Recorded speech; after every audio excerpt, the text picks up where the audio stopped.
Nada mais chato do que conversar sobre política com uma pessoa e 2 frases depois você escuta: tem que trocar todo mundo, só tem corrupto, ou ainda vai nascer o cara que vai colocar tudo isso aqui em ordem. Isso só mostra uma coisa: desespero e falta de conhecimento de como funciona a política de verdade. Este vídeo é para você compartilhar com seus amigos e com as pessoas que se encaixam nesse perfil que eu te falei. Política é uma arte complexa e exige que você saiba como se comportam as paixões humanas e as regras do jogo burocrático. Por que parece que os políticos são sempre iguais? Quais as habilidades escondidas por trás de todo político? Vamos ver?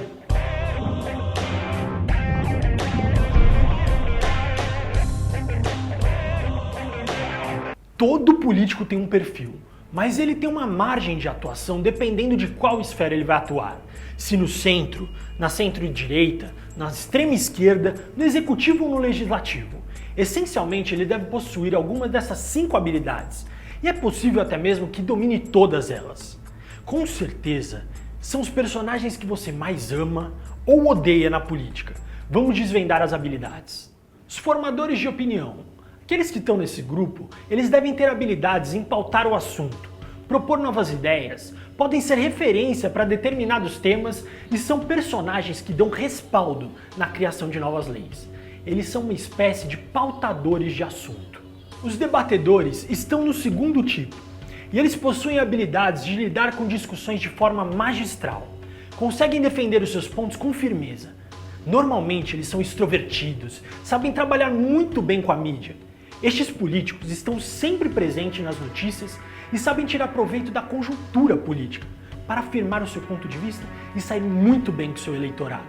O terceiro grupo são os formuladores. Eles têm como habilidades serem técnicos e geniais em fazer novas leis. Estes personagens devem saber aquilo que é possível e que não é possível legislar. Devem saber escutar os seus colegas e viabilizar um texto que consiga aprovação no Congresso. O perfil destes políticos é o pragmatismo, a eficiência de transformar aquilo que é etéreo em realidade. O quarto grupo são os articuladores. Estes têm muita eficiência em trabalhar no backstage político. Por trás dessas cortinas, normalmente eles são pessoas temidas ou respeitadas. São parlamentares com excelente trânsito nas diversas correntes de opiniões e costumam ser lobos na política, que têm facilidade de interpretar o pensamento da maioria. Eles sabem mover as peças certas e criar condições para o consenso. Muitos deles exercem um poder invisível entre seus colegas de bancada, sem aparecer na imprensa, nos debates de plenários ou comissões. Muitas vezes, estes são os caras que você sempre ouve falar. Estão em altos postos de poder, mas evitam a exposição a todo custo. Por último, existem os negociadores. Estes personagens são chamados para fazer interlocução de conflitos. Eles são uma espécie de mediadores do jogo político. Na regra geral, os negociadores costumam ocupar cargos como líderes ou vice-líderes partidários. Eles são aqueles parlamentares que possuem autoridade e legitimidade para firmar e honrar os compromissos. Se eles se sentam na mesa de negociação, com certeza eles estão respaldados para tomar decisões. Os políticos com perfil de negociadores costumam ser parlamentares experientes e respeitados pelos seus pares. Sabem exatamente onde termina o tabuleiro e os limites de suas concessões.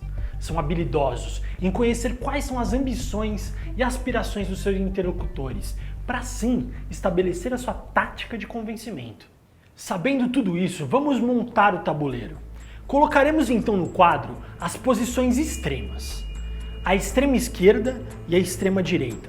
Logo, caminhando mais ao centro, a centro-esquerda e a centro-direita. Por fim, o já conhecido centrão. Os políticos de extrema esquerda e extrema direita, dentro do legislativo, costumam ter um perfil de serem os caras que pautam o tabuleiro, determinam onde começa e termina o jogo. Dificilmente alguém vai além desses personagens. Eles tendem a ser bons formadores de opinião e excelentes debatedores. A intenção deles normalmente não é aprovar leis, pois costumam ter baixíssimo índice de aprovação. Mas eles costumam ser fiscalizadores, oposição e sempre jogam o argumento em um tom acima para ver se conseguem barganhar a aprovação dos projetos de leis para o seu lado. Para serem efetivos, eles precisam de políticos com posições mais centrais. Eles são imprescindíveis no jogo democrático, pois normalmente eles não têm papas na língua e nem medo de se indispor com ninguém. Se concorrerem a algum cargo no executivo, por exemplo, eles entram quase sem esperança de ganhar. Vão apenas pautar o debate e crescer politicamente. A frase que simboliza os jogadores que estão nessa posição é: agite as águas para atrair os peixes. As posições de centro-esquerda e centro-direita são os idealistas que tentam ser eficientes por eles mesmos. Os políticos com este perfil, diferentemente daqueles das extremidades, já possuem características que possibilitam uma atuação em cargos do executivo, por exemplo. Dificilmente você encontrará um extremista em um cargo no executivo, pois é quase inviável devido ao seu nível de exposição. O pessoal da centro-esquerda e centro-direita podem ter habilidades dos extremistas, mas não podem se expor demais. São mais contidos. Entretanto, ficam em uma posição confortável para serem excelentes articuladores, negociadores e formuladores. Os políticos com este perfil podem ser muito habilidosos no jogo político, inclusive galgar altos cargos sem deixar de ser idealista. Costumam ser pragmáticos na sua visão de mundo, mas muito criticado pelo seu fisiologismo e por prezar pela governabilidade da sua gestão. A frase que mais se assemelha a esta posição é: para enfrentar longas batalhas é necessário estabelecer uma coalizão. Junte-se com outros jogadores que possuem inimigos em comum. E para finalizar, temos o centro, que são personagens sem ideologia bem definida.